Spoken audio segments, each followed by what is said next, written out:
Hey guys, welcome back. So today I'm out here in our garden area, and I just got done harvesting some ambrosia sweet corn. Not sure exactly how many ears I have here. I'm going to say I've got somewhere between 50 and 70 maybe ears of corn here, and that just came from those 2 rows over there. And the next thing we're going to do is we're going to shuck the corn. That's where you pull the green layers off the outside, and we're going to do that over by the pasture because the steers love the husks off of these.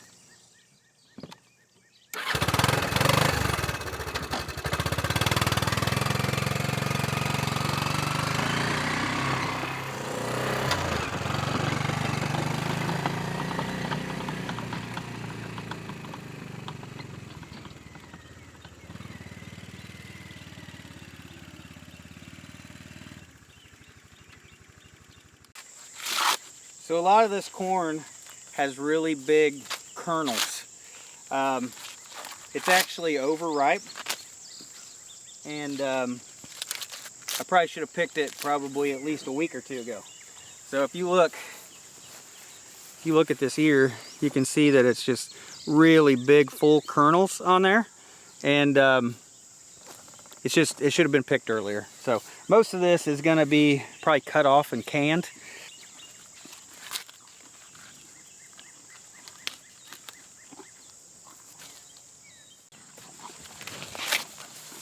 Scout. Don't try to scare the steers.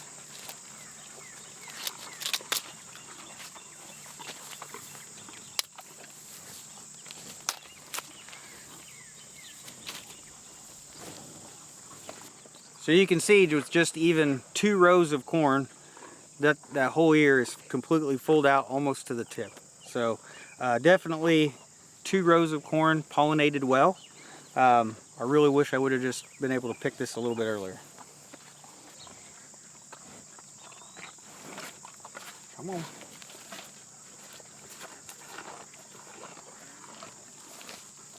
Good stuff, huh?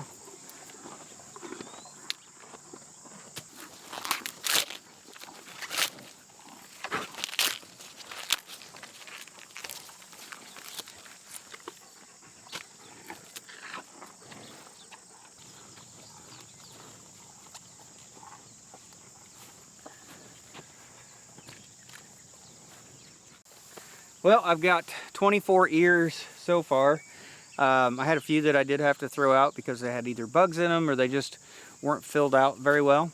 And I still got a few more to shuck, but I don't want these guys back here to get bloated from eating too much corn husks, right? So we're gonna go ahead and move over to the barnyard now and shuck them over there and see if the goats will eat some.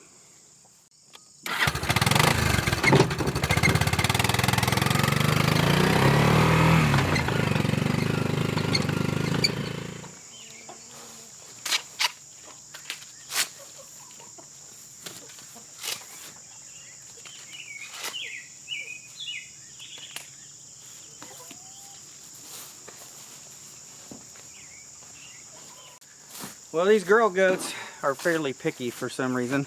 It looks like Leia's the only one that'll end up eating any of it. So go ahead and take it up to the billy goats, see if they'll eat it. You ever had any corn husks before? I'd say not.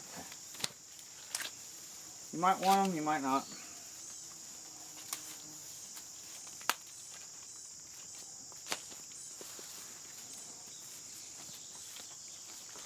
Of course, Chewy's gonna eat them. He eats anything. Alright, so here's an ear that has pollination issues. You can see, I think you'll be able to see that it's just not filled out all nice and neat. So that's what happens sometimes, especially the ones near the end of the row. So this one here, the ear is still filled out fairly well, but that's not a bad corn. You can tell that they're not, like, I don't know, exploding. Like the kernels are so big they're gonna pop. So this one here will be a good one to eat fresh.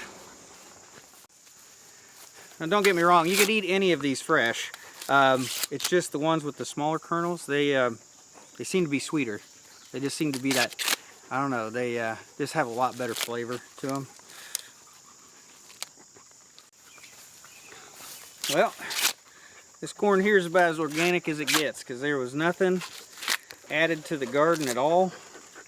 Pretty much just rain, and still turned out pretty good. And that's, yeah, no fertilizer or nothing. This was, and corn are heavy feeders. That's just, you know, from the nutrients left in the soil from the compost we added last year. So final count on the ambrosia ended up being 44 ears of corn that we ended up keeping. There's probably maybe 4 or 5 that we ended up tossing out.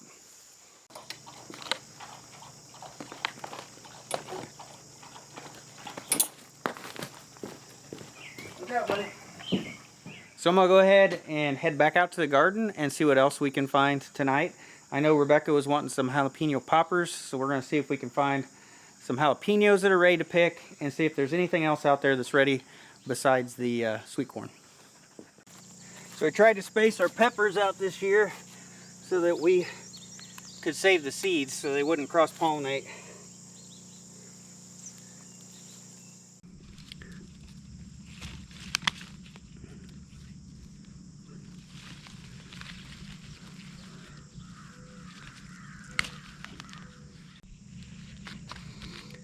All right, 14 jalapenos.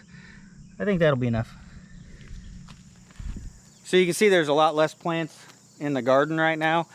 We got a whole row right here that's empty. We've got most of these other 2 rows over here are empty, and that's where the broccoli and the cauliflower and the cabbage was earlier this year.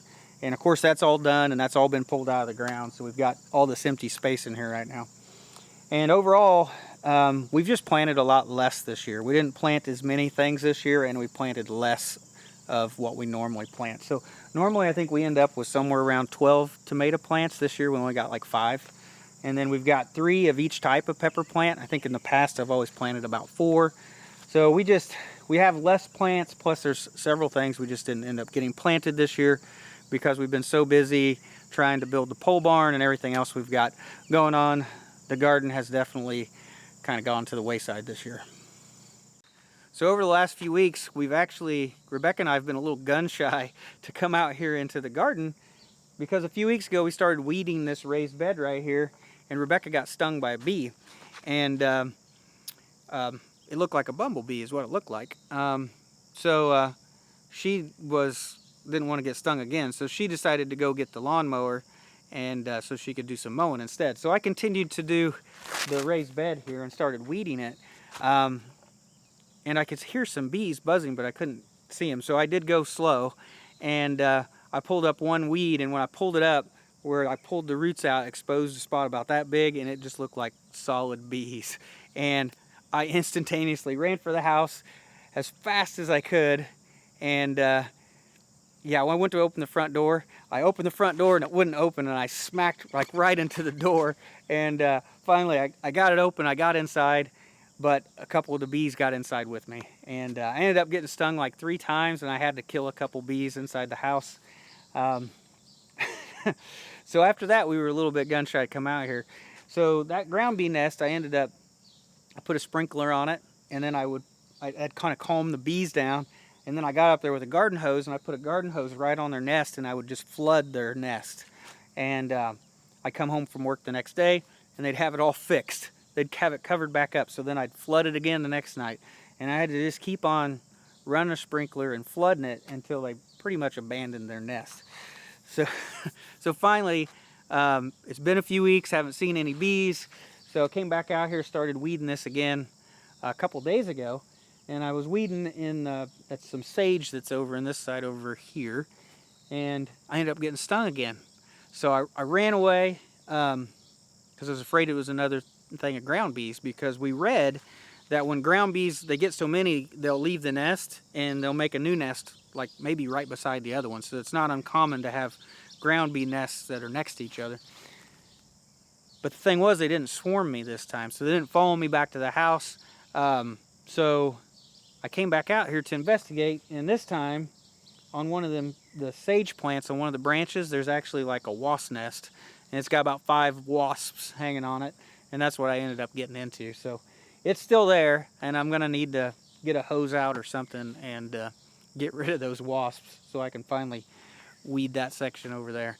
But yeah, I think we would have had a garden video a few weeks ago if it wasn't for the bees that were out here. So I did get one thing planted this year that I've never grown before, and that's these plants right here.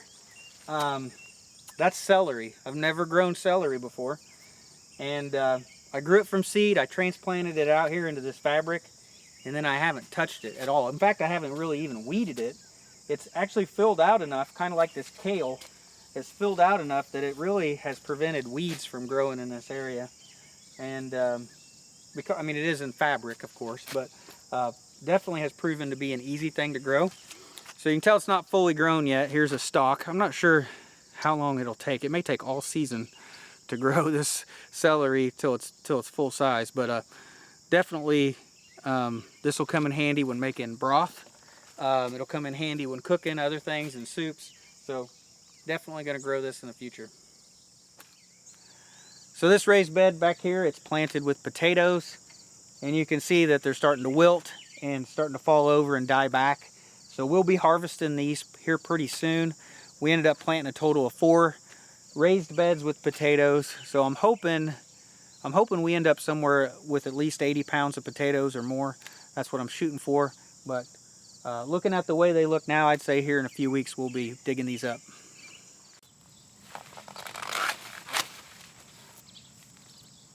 So this here is candy corn, and it's just a single row. So we're going to see how it looks. This should actually be not as overripe, hopefully, as the other one is, because this one takes a few more days to ripen. So I'm hoping there's some good eating ears of corn in here. A lot of times the end of the ear of corn gets ate on a little bit by bugs, so we just break that off typically. So this ear is not completely perfect. You can see there's a few kernels missing in here. There's a few kernels missing on that backside. But overall, that'll be a good ear of corn.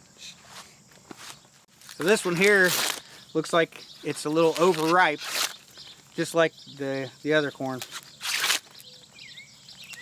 Man, it's a good looking ear though, I'll say that. This is good looking. So it may be missing 1 or 2 kernels, but overall when you look at this one, I mean, that thing's filled out pretty good. So yeah, they still look a little bit overripe.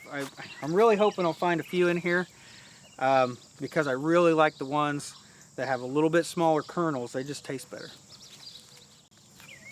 So this candy corn actually has grown really well. It's grown taller than the other corn, and the roots have covered the hole up in the fabric a lot better, and we actually had less weeds in this row of corn. So the candy corn has done really well. It's just I probably needed more of it so that it would pollinate better. And I need to remember to punch more holes in the fabric next year.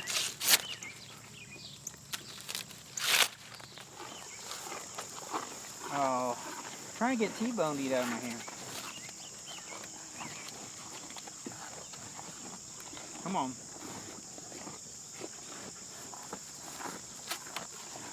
There you go. Good boy.